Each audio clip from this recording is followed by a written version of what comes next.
अस्सलाम वालेकुम दोस्तों, मेरा इश्क भी तू कहानी का चौथा पार्ट सुनिए। उस दिन अभी मैं ऑफिस में ही था कि बारिश शुरू हो गई। रात के 9 बजे जब मैं घर पहुंचा तो बारिश बहुत तेज़ हो गई थी। साथ हवा भी बहुत तेज़ थी। आसमान की गरज चमक दिल सहमाए दे रही थी। मैं भागता भागता घर में दाखिल हुआ और गीले कपड़े बदले और अभी बेड तक पहुंचा ही भी नहीं था कि लाइट चली गई।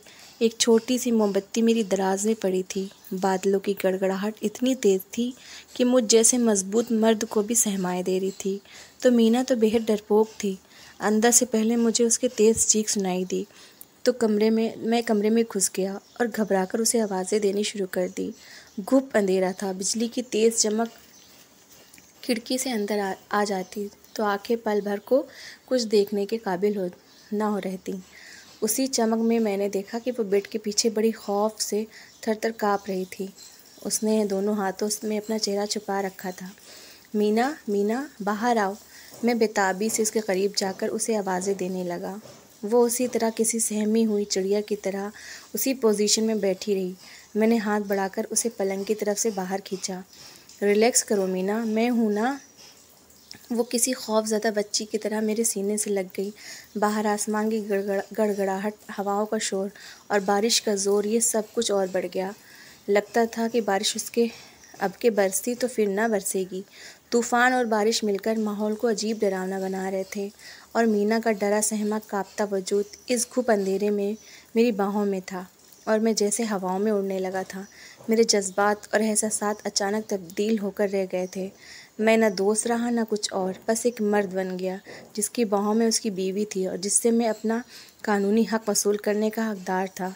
मैं उस तूफ़ानी रात में अपना हक़ वसूल करने में कामयाब हो गया था और तब मीना को रोता सिसकता छोड़कर मैं अपने कमरे में आ गया। जज्बात का तूफ़ान थमा तो मुझे एहसास हुआ कि मैं क्या कर बैठा हूँ। वो कौन सा कमज़ोर लम्हा था जिसमें मैं बहक गया, वरना मैं ऐसा बंदा नहीं था। कभी यूनिवर्सिटी में किसी लड़की के लिए ज़रा भी पसंदीदगी दिल में नहीं उठती तो मैं दिल को बुरा तरह झिड़क देता। मैं इस पोजीशन में नहीं हूँ कि मोहब्बतें करता फिरूँ। अभी मुझे अपने पैरों पर खड़ा होना है, अपनी ज़िंदगी बनानी है। मैंने औरत नामी चीज़ अपनी डिक्शनरी से निकाल रखी थी, लेकिन मैंने ठंडी आँख भरते हुए सोचा, कुदरत ने बैठे बिठाए मेरी लाख न के बावजूद एक औरत का साथ मुझे सौंपा और इसलिए यह अनहोनी हो गई, वो भी मीना के साथ। उफ़ मेरे खुदाया! मैंने माथे पर ज़ोर से हाथ मारते हुए खुद से कहा। मीना को तो मैंने कभी औरत समझा ही नहीं था। वो तो मेरी वैसी दोस्त थी जैसे मेरा जिम्मी मेरा दोस्त था। वो दोनों मेरे सामने रोमांस झाड़ते, छेड़छाड़ करते और मैं बेहिस से देखता रहता और मैंने वो सब मीना के साथ किया। मेरी शर्मिंदगी की हद नहीं थी। मेरा ज़मीर मुझे समझाता कि तुमने कोई गुनाह नहीं किया, वो तुम्हारी कानूनी बीवी थी। मेरे पास किसी की अमानत है।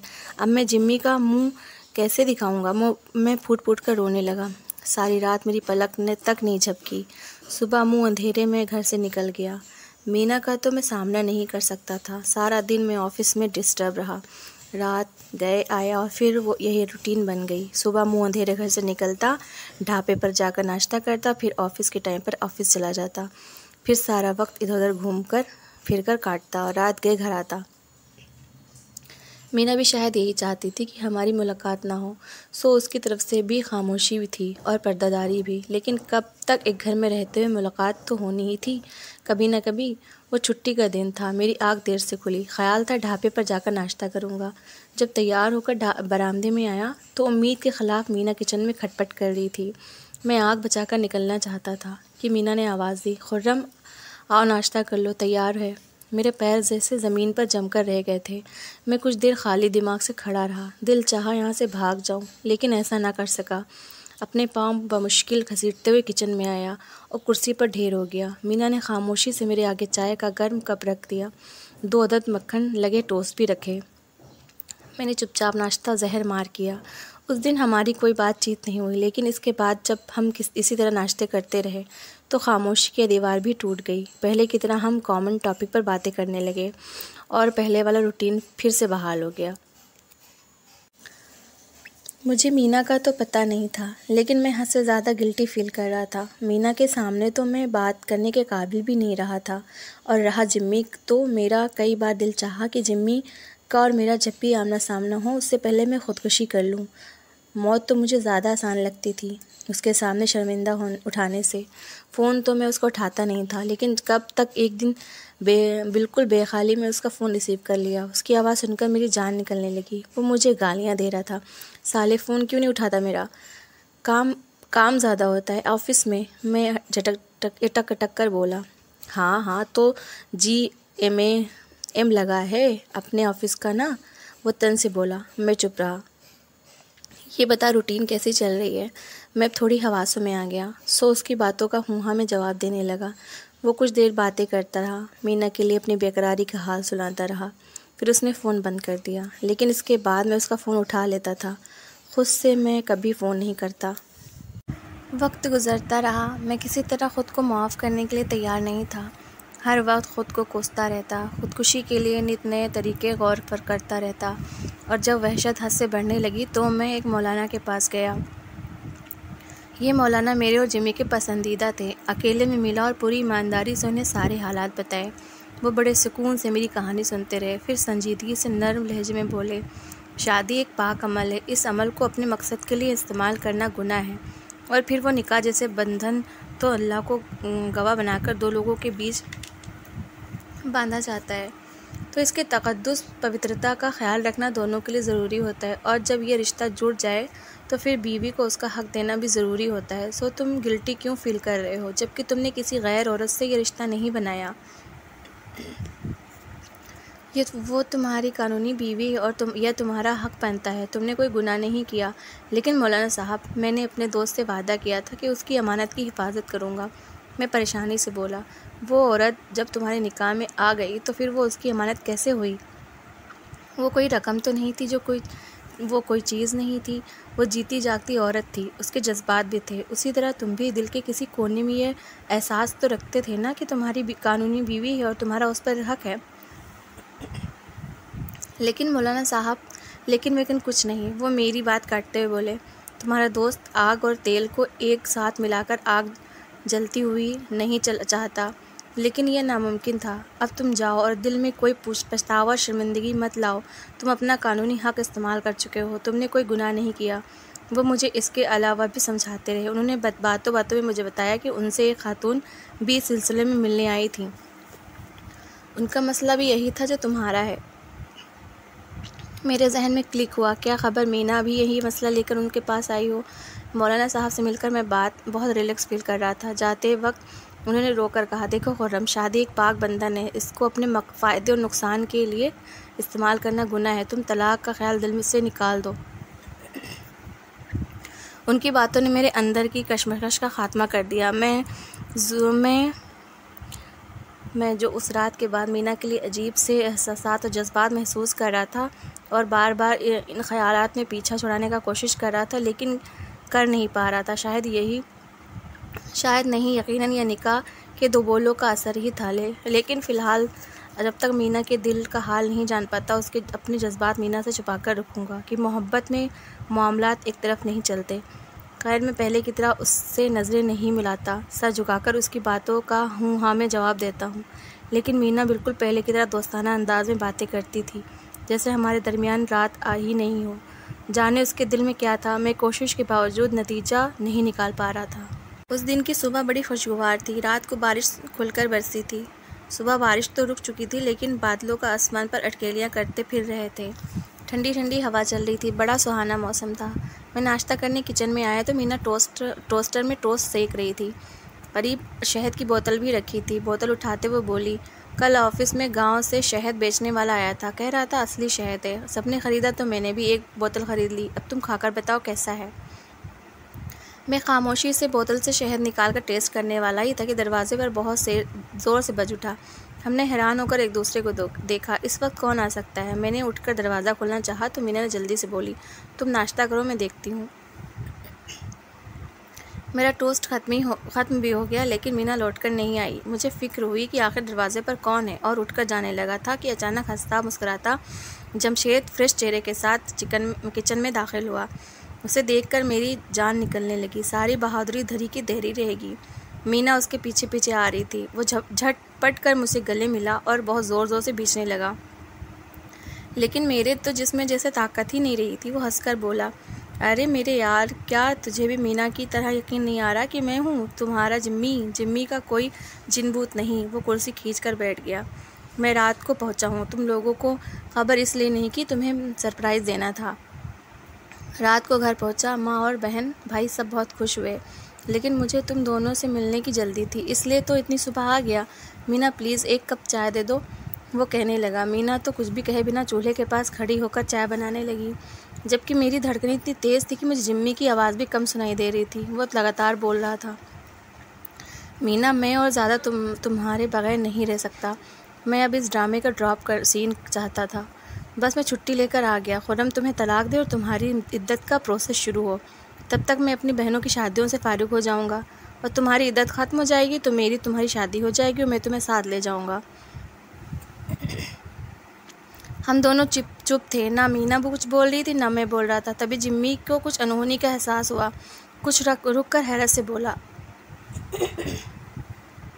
क्या बात है, तुम दोनों को मेरे आने की खुशी नहीं हुई? मैंने तो लगातार नज़र झुकाई हुई थी। अलबत्ता मीना ने चाय का कप जिम्मी के सामने रखते हुए कहा, तुम चाय पियो फिर बात करते हैं। क्या बात है, कैसी बात? वो बेकरारी से बोला। उसने बहुत कीमती सूट पहन रखा था, ब्रांडेड जूते पैरों में थे, चेहरे पर सेहतमंदी की चमक थी। इस तरह वो बहुत शानदार लग रहा था, लेकिन अब उसके चेहरे पर मुर्दानी छाई थी, जिसकी वजह हमारे रवैये थे। मुझे बताओ क्या बात है, तुम बताओ खुर्रम। वो मेरे चेहरे के बदलते रंगों को गौर से देखते हुए बोला। मैंने सर झुका लिया। ये नहीं बता पाएगा जिम्मी, प्लानिंग मेरी और तुम्हारी थी। इसे तो हमारे मोहरे के तौर पर इस्तेमाल किया गया है। यह तो बेचारा दोस्ती के नाम पर लुट गया, मीना बोली। जिम्मी हैरान परेशान चेहरे के साथ कभी मुझे और कभी मीना को देख रहा था। फिर जैसे अपनी तरफ से अंदाज़ा लगाकर बोला, मैं खुर्रम को अच्छी जॉब के लिए पूरी कोशिश करूँगा, और अगर इसने हमारे साथ एहसान किया है तो मैं उसका पूरा बदला दूंगा। बल्कि अगर चाहे तो हमारे साथ भी जा सकता है, वहाँ मैं इसकी जॉब करा दूंगा। मीना ने एक अफसोस भरी नज़र उस पर डाली और बोली, बात सिर्फ जॉब की नहीं है जिम्मी। फिर क्या बात है? वो बौखला गया। तुम बताती क्यों नहीं? बात साफ क्यों नहीं करती? मुझे हौल उठ रहे हैं, प्लीज़ खुलकर कहो क्या बात है। वो बहुत परेशान से बोला। साफ बात यह है जिम्मी कि हमने बहुत ही गलत तरीके का इस्तेमाल किया। शादी एक पाक बंधन है, उसे पूरी ईमानदारी से निभाना चाहिए, ना कि हम उसे अपने फ़ायदे नुकसान के लिए इस्तेमाल करें। वह दम लेने के लिए रुकी। मेरे पूरे बदन से पसीना बह रहा था और मेरा शिद्दत से दिल चाह रहा था कि यहाँ से भाग जाऊँ। मीना वही कह रही थी जो मौलाना साहब मुझसे कहा, यानी मेरा शक सही था कि वो मौलाना साहब के पास गई थी। कुछ देर चुप रहने के बाद वो फिर बोली, तुमने और मैंने गैर फितरी अननेचुरल तरीका इस्तेमाल किया था। अगर खुर्रम इतना नेक शरीफ ना होता तो निकाह के फ़ौरन बाद अपना हक़ इस्तेमाल कर लेता। उसमें कोई गुनाह न था, लेकिन इस शरीफ बंदे ने हमेशा ये कोशिश की, नज़रें उठाकर भी मेरी तरफ ना देखा। लेकिन क्या? वो पागलों की तरह बोला। लेकिन ये कि एक रात हम दोनों की खुद पर काबू ना पा सके और वो हद ख़त्म हो गई जो हम दोनों ने फलांगने से खुद से अहद कर रखा था। जिम्मी का रंग ख़तरनाक हद तक पीला पड़ गया। उसकी तबीयत बिगड़ने लगी। फिर उसका चेहरा सुर्ख अंगारो हो गया। उसने मेरा गिरेबान पकड़ लिया। जलील इंसान, मैंने दोस्त समझकर अपनी अमानत तेरे हवाले की थी, और तू गंदी नाली के कीड़े, तू क्या निकला हरामखोर। बता तेरे साथ क्या सलूक करूं?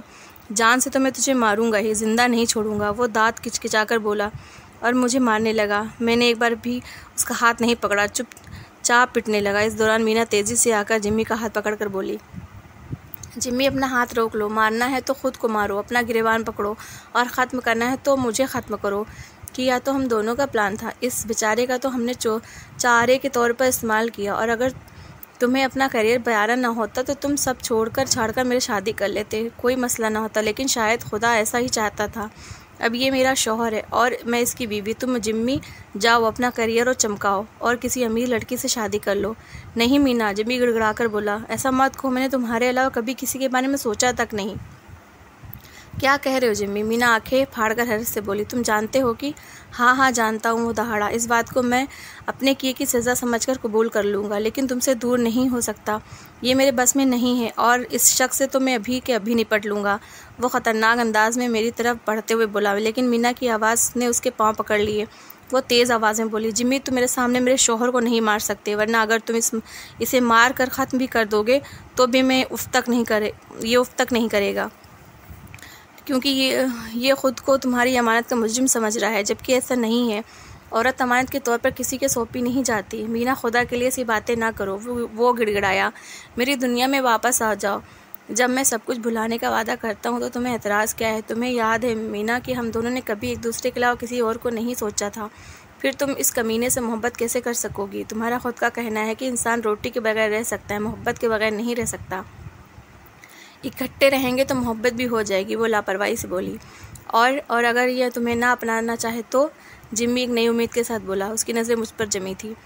बोलो खुर्रम, तुम यकीनन ऐसा नहीं कर चाहोगे। तुम्हारी मंजिल मीना नहीं है, मैं जानता हूँ। तुम्हें बहुत सी मंजिलें तय करनी है। शादी तो तुम्हारी राह की सबसे बड़ी रुकावट होगी ना। मैंने पहली बार नज़र उठाकर जिम्मी की तरफ देखा। उसकी आंखों में उम्मीद का एक जहां आबाद था। शायद वो समझ रहा था कि अब उसने ठीक बात की, लेकिन वो गलती पर था। वो नहीं जानता था कि मौलाना साहब की बातों ने मेरी आंखें खोल दी हैं। मैं अब तक मीना के दिल का हाल नहीं जानता था, लेकिन मौलाना साहब से मुलाकात के बाद मेरी शदीद ख्वाहिश थी कि मेरी मीना के साथ शादी कायम रहे। मैं इस बंधन को दिल से पूरी ईमानदारी से निभाना चाहता था, लेकिन इसके लिए मैंने मीना पर अपना फ़ैसला ठूसना नहीं चाहता था। मैं चाहता था कि वो जो फ़ैसला करे उसमें उसकी अपनी मर्ज़ी शामिल हो। अब उसकी बातों से उसकी मर्ज़ी मालूम हो चुकी थी। अब तो पीछे हटने का सवाल ही पैदा नहीं होता था। हाँ, जिम्मी की मार मैं इसलिए सह रहा था कि उसकी अमानत में चोरी की थी मैंने, और उसके लिए मुझे हर किस्म की सज़ा मंजूर थी। सो उसकी मार मैंने सज़ा समझकर कबूल की थी। मैंने मीना की तरफ देखा। वो नज़रें झुकाए मेरी जवाब की मुंतज़िर थी। बोलो ना खुर्रम, चुप क्यों हो? जिम्मी बेचैनी से बोला। मेरा फ़ैसला वही है जो मीना का है, मैंने बहुत इत्मीनान से जवाब दिया। क्या? वो गुर्राया। क्या बक रहे हो? क्या तुम मेरे और मीना के बारे में कुछ नहीं जानते? क्या मीना मुझे भुला पाएगी? क्या यह तुम्हारे साथ ज़िंदगी वफ़ादार रह सकेगी? बोलो, बताओ, क्यों अपनी ज़िंदगी जहन्नम बनाने पर तुले हो? क्या तुम जानते नहीं हो कि मैं और मीना एक दूसरे के लिए बने हैं? अगर हम एक दूसरे के लिए बने होते तो तुम अपने करियर को लात मारकर आते और मुझसे ब्याह कर लेते। इतनी आसानी से मुझे इसके हवाले ना करते। मीना तंज से बोली। कुछ देर गहरी खामोशी रही हमारे बीच। फिर मीना बोली, जिम्मी, अच्छा होगा कि तुम सब कुछ भुला दो जो गुजर चुका है और नई ज़िंदगी शुरू कर दो। मुझे और खुर्रम को भी अपनी ज़िंदगी जीने दो। क्योंकि वो एक पल के लिए रुक कर बोली, मैं खुर्रम के बच्चे की माँ बनने वाली हूँ। क्या? मैं हक्का बक्का रह गया। कुछ देर तो मैं बात समझ ही नहीं पाया, लेकिन जब समझा तो मेरे अंदर जैसे सुकून की लहरें उठने लगी। मेरा बच्चा? मुझे तो सचमुच यकीन नहीं आ रहा था कि मैं बैठे बैठे एक बीवी और आने वाले एक बच्चे का बाप बन चुका हूँ। क्या मुझ गुनाहगार पर खुदा इतना बड़ा करम भी कर सकता है? मेरी ज़िंदगी में इतना बड़ा बदलाव भी आ सकता है? मेरा दिल बड़ी ज़ोर से धक धक कर रहा था। हाथ पे ठंडे पड़ने लगे थे। दूसरी तरफ जिम्मी बेकरारी की आखिरी हदों पर था। वो मुझे झंझोड़ते हुए कह रहा था, बोलो ना, तुम बोलते क्यों नहीं कि अब तुम्हारी हाँ या ना पर हमारी पूरी ज़िंदगी का दारो मदार है। जज्बात की शिद्दत से वो काँपने लगा। मैंने अपना गिरबान एक झटके से उसके हाथों से आज़ाद किया। अब मेरा भी सब्र जवाब दे चुका था। मैं अपनी सज़ा भुगत चुका था। अब बुज़दिल बना नहीं रह सकता था। मैंने एक नज़र मीना पर डाली, जो अब भी नज़र झुकाए बैठी थी। मैं उसकी नज़रों से उसके दिल का हाल ना भाप जाऊं, और एक लफ्ज़ चबाते हुए बोला, जो जवाब मीना का है वही मेरा है, और अब तुम चलते फिरते नज़र आओ जिम्मी। क्या? उसके सर पर जैसे आसमान टूटकर गिरा हो। वो फटी फटी बेयकीन नज़रों से मुझे देखने लगा। फिर इतनी ज़ोर से चीखा कि उसकी आवाज़ फट गई और वो गुस्से में बेकाबू फिर वो मुझे मारने के लिए चढ़ दौड़ा। लेकिन मीना ने लपक कर उसका हाथ उसके पीछे किया और संजीदगी से कहने लगी, जिम्मी, ज़्यादा सवाल जवाब मत करो। अब बस इस घर से नहीं, हमारी ज़िंदगी से भी निकल जाओ। जज्बात में अगर आकर तुम मुझे अपना भी बना लो, चंद साल बाद किसी दूसरे बच्चा भी तुम्हारे लिए बोझ होगा, और एक बढ़ती हुई औरत भी फास बनकर तुम्हारे दिल में हमेशा चुभती रहेगी। इस वक्त मुझे छोड़ने का फ़ैसला तुम्हारे लिए मुश्किल होगा, लेकिन बाद में तुम अपने इस फ़ैसले पर खुश होगे। अब प्लीज़ जाओ, ड्रामा क्रिएट मत करो कि भरा मोहल्ला है, हमें इसी मोहल्ले में रहना है। वो कुछ देर खाली खाली नज़रों से हमें बारी बारी देखता रहा। फिर कुछ कहे बगैर किसी हारे हुए जुआरी की तरह अपने कदमों की घसीटते हुए घर से निकल गया। माहौल का सन्नाटा तारी था। मीना सिंक में चाय के बर्तन धोने लगी थी। मेरी तरफ उसकी पीठ थी। मैं खामोशी से उठा और उसके पीछे खड़े होकर उसके कंधे पर हौले में हाथ रखकर नर्म लहजे में बोला, मीना, मैं जिम्मी की तरह मालदार नहीं हूँ जो तुम्हारे लिए चांद तारे तोड़ने और लाने के वादे करूँ, लेकिन मैं तुम्हें खुश रखने की हर मुमकिन कोशिश करूँगा और मुझे उम्मीद है हम तीनों, मैं और तुम, हमारा एक बच्चा आइडियल ज़िंदगी गुजारेंगे और मैं तुम्हें तुम्हारे फैसले पर कभी शर्मिंदा नहीं होने दूँगा। उसने पीछे मुड़कर मुझे देखा और एकदम मेरे सीने में से लग गई। मैंने उसे अपनी बाहों में भर लिया। वो मेरे सीने से सर टिकाकर बोली, मेरे खुदा ने मेरी किस्मत में एक अच्छे इंसान का साथ लिखा है, तो मैं हमेशा तुम्हारी कद्र करूँगी खुर्रम। जिम्मी नाम कभी हमारे बीच नहीं आएगा। मीना की नज़दीकी मुझे मदहोश कर रही थी। जज्बात की शिद्दत से मेरी आवाज़ बंद हो रही थी और मैं बात करने के काबिल नहीं रहा। उसके बालों को नरमी से सहलाते हुए मैं किसी और दुनिया में पहुंचा हुआ था और आज से पहले मुझे ज़िंदगी इतनी खूबसूरत नहीं लगी थी। कहानी यहीं पे ख़त्म होती है दोस्तों। मुझे पता है आप लोग इसे बहुत पसंद करेंगे। Thanks for watching.